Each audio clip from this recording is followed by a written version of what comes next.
What many had hoped would be a tumultuous victory has ended up with various mixed emotions. Some satisfaction, yes, but much disappointment, frustration, anger, near hysteria, and a contempt for local, state, and federal governments. Behind me are 237 abandoned homes bought up by the government almost 2 years ago after President Carter declared a federal disaster here at the Love Canal.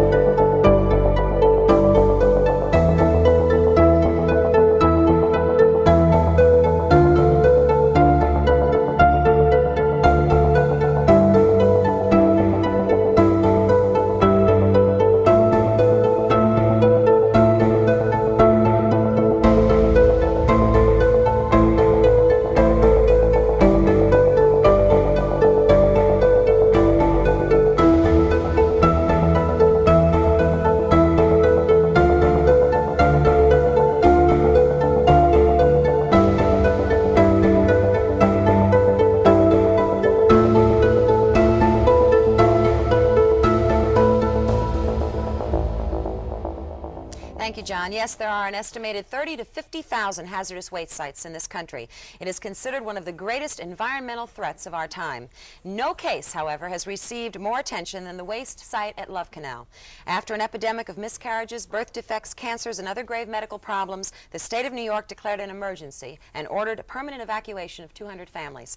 Well, the chemicals at Love Canal were dumped by the Hooker Chemical Company, and we have as our next guest Donald Bader, the former president of Hooker Chemical, who believes the story has not yet been put in its proper perspective. Good morning, Donald. Good morning, it's nice Eileen. to meet you. Nice to meet you. I'm fine, and I think the first question to be asked is, do you feel that this story has been blown out of proportion? Oh, yes.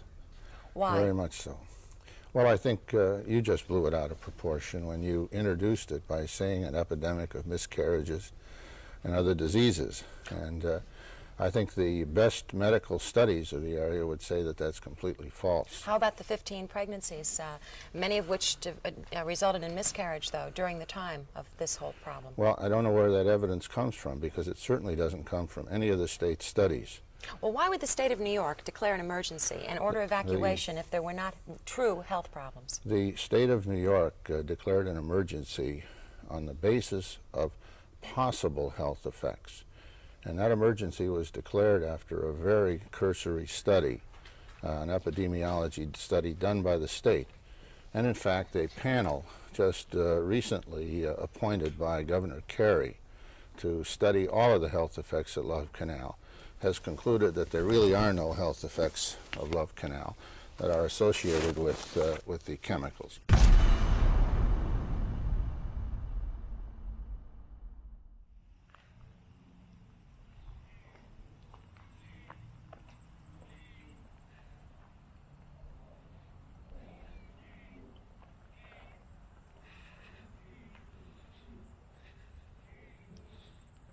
When people think of Niagara Falls, they think of family. They think of a place where you can see one of nature's most powerful gifts, an unstoppable force that dominates the landscape. 13 million people a year travel to upstate New York, a stone's throw from Canada, to witness one of the wonders of the world. But almost no one who visits the majestic waterfalls has any idea that just a mere 6 miles away, one of the greatest chemical disasters of all time took place and is still affecting people today. To know the full story of Love Canal, you have to go back nearly a century and a half to 1890.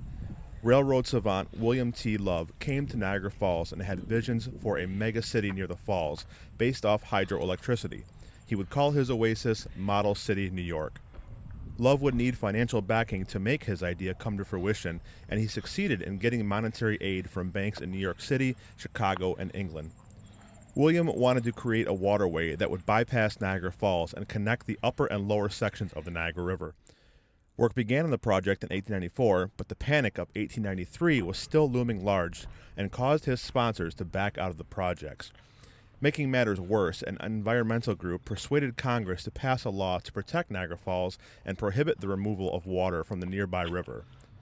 Combine this with newer ways to generate electricity, Tesla, from afar, and other financial meltdowns in 1907, and Love's project would falter to his great despair. It turns out that even with the resistance from local groups, Love's overzealous and misguided financial promises would eventually end up being exposed, and he was forced to give up his dream. The now abandoned canal became a swimming hole for the locals, but the seeds of horrendous decision-making can be traced all the way back to the 20s when the city decided to make the canal a municipal landfill. It would remain that as a place for the city's trash up until the 40s when the Hooker Chemical Company was given permission to dump chemicals at the site. The next 10 years can be argued as some of the worst and most idiotic decision-making eras in history, and over the next decade, 20,000 tons of chemicals would be dumped and kept at Love Canal, such as alkaline, fatty acids, chlorinated hydrocarbons, and other toxic materials. In what can be described as one of the most inexplicable, illogical, and truly morbid ways of thinking in human history, the actions Hooker Chemical Company took in the next few years will forever be a stain on this country. R.L. Murray, president of the company, knew the chemical contaminants site would become a liability and knew that it would not be a good idea to keep dumping materials there due to the population boom the area was experiencing. So what does he do? Hooker Chemical Company sells the land to the Niagara Falls School Board for $1 and includes a 17-line caveat that they cannot be held responsible for any future issues resulting from the property. If there is a hell somewhere, R.L. Murray and whoever was president of the school board at the time are sitting next to the devil himself.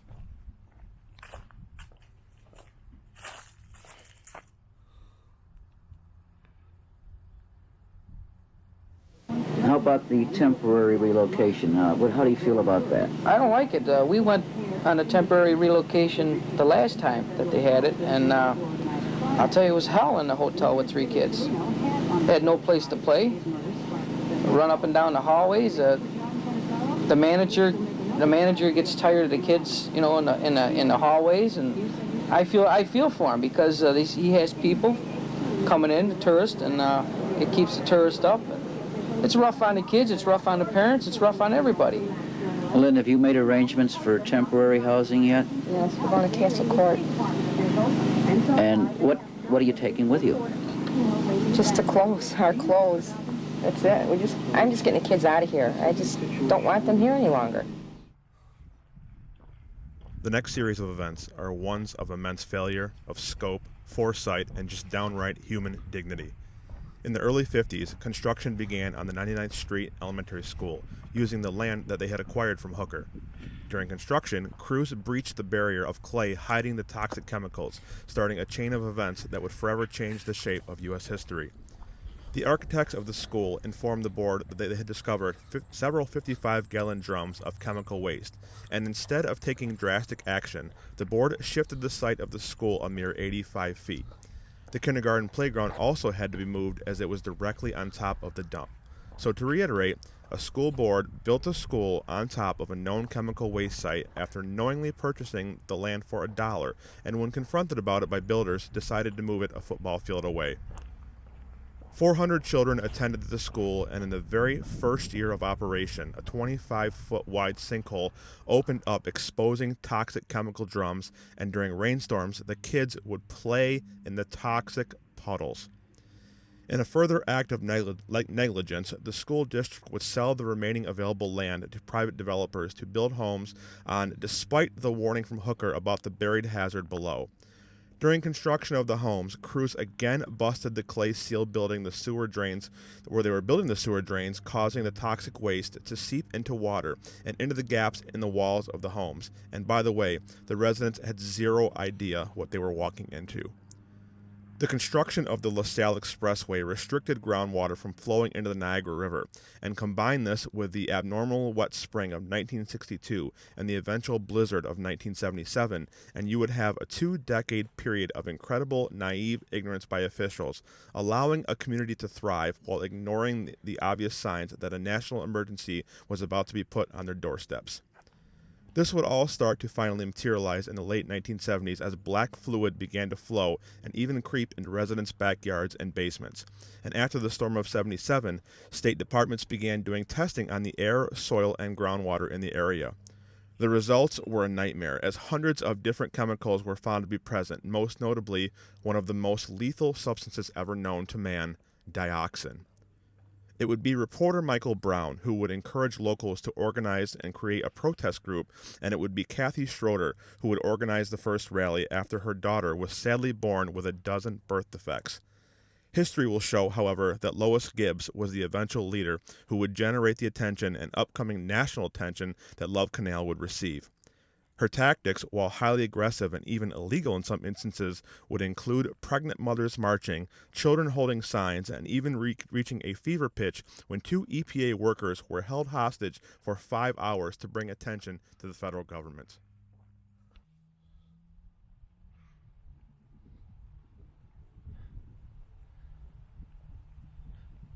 To list all of the unfortunate health effects that were a result of the disaster of Love Canal would be a task in itself, but just know that Lois Gibbs was a warrior, and even though her tactics were questionable at best, can you really blame her? A local government agency bought land knowing that it was not safe and potentially deadly and ignored that, and unbelievably decided to build a school for young children on it. After years of disdain and neglect, various groups joined the cause, and it eventually reached a fever pitch when it caught the attention of President Jimmy Carter. On August 7, 1978, he declared Love Canal a federal emergency and allocated funds to remedy the site. This was the first time in American history that this has happened.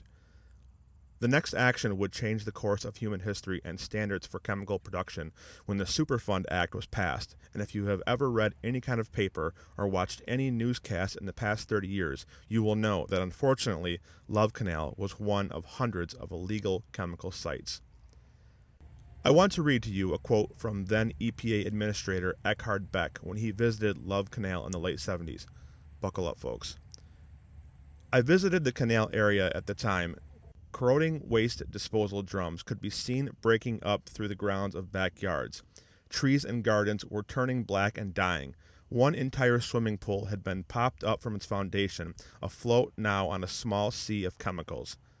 Puddles of noxious substances were pointed out to me by the residents. Some of the puddles were in their yards. Some of them were in their basements. Others yet were on the school grounds itself. Everywhere in the air had a faint choking smell. Children returned from play with burns on their hands and faces.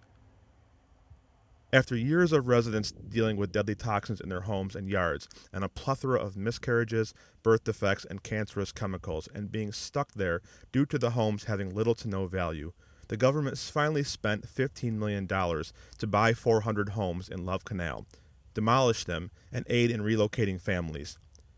Some families did resist to leave and stayed there to their own detriment, and in the years after, into the 90s, lawsuits and litigation was ongoing, and Judge John Curtin made the highly questionable ruling that Hooker Chemical Company was negligent but not reckless.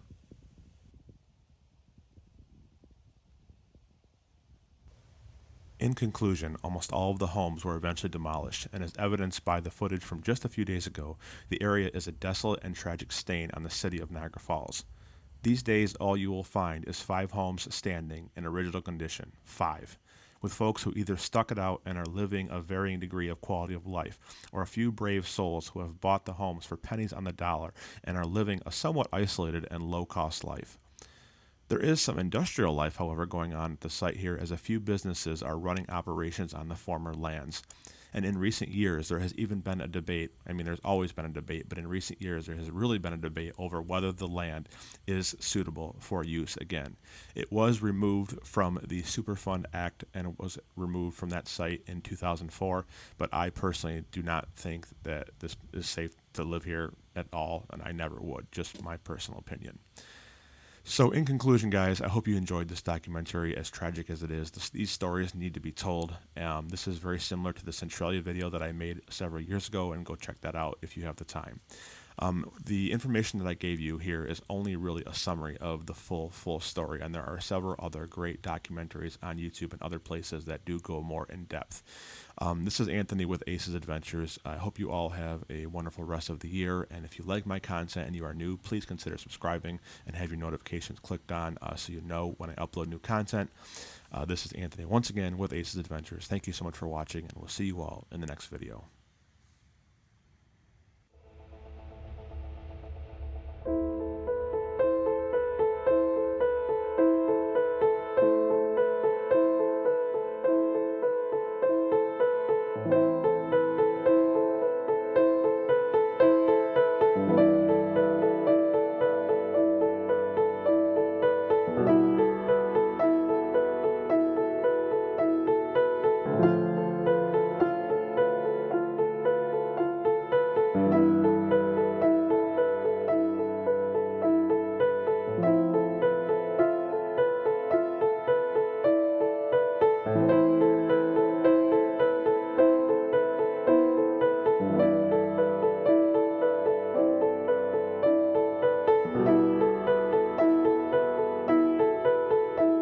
federal government is providing the way for Love Canal residents to get out now. It's not without major problems, though, and how the feds handle it remains to be seen.